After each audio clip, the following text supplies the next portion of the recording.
చాలా మంది కూడా అంటే 10th అయిపోతుంది, ఏదో ఒక ఇష్యూ వల్ల, డిస్టర్బెన్సెస్ వల్ల చదువుని అక్కడి వరకే ఆపేయడం జరుగుతూ ఉంటుంది. కానీ గవర్నమెంట్ జాబ్ తెచ్చుకోవాలన్నది వాళ్ళ కళ. సో అలా 10th క్లాస్ పాస్ అయినా అక్కడి వరకే చదువుకునే వాళ్ళు ఎవరైనా కూడా గవర్నమెంట్ జాబ్ తెచ్చుకునే స్కోప్ ఉందంటారా? డెఫినెట్గా అమ్మా.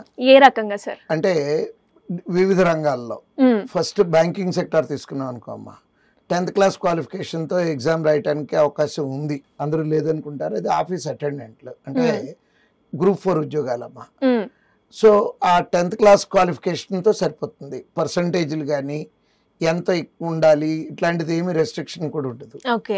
ఆ ఎగ్జామ్ సిలబస్ కూడా అమ్మా మన 10th క్లాస్ లోపు చదువుకున్నటువంటి అర్థమెటిక్, రీజనింగ్, ఇంగ్లీష్ చాలా సింపుల్గా, అంటే ఎగ్జామ్ క్వాలిఫికేషన్ 10th కాబట్టి పేపర్ కూడా అదే స్టాండర్డ్స్లోనే ఉంటుంది.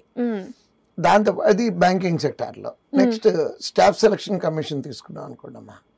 స్టాఫ్ సెలక్షన్ కమిషన్లో ఎంటీఎస్ అంటారు, మల్టీ టాస్కింగ్ జాబ్. అంటే క్లరికల్ క్యాడర్ కన్నా తక్కువ, అటెండర్ కన్నా కొంచెం ఎక్కువ.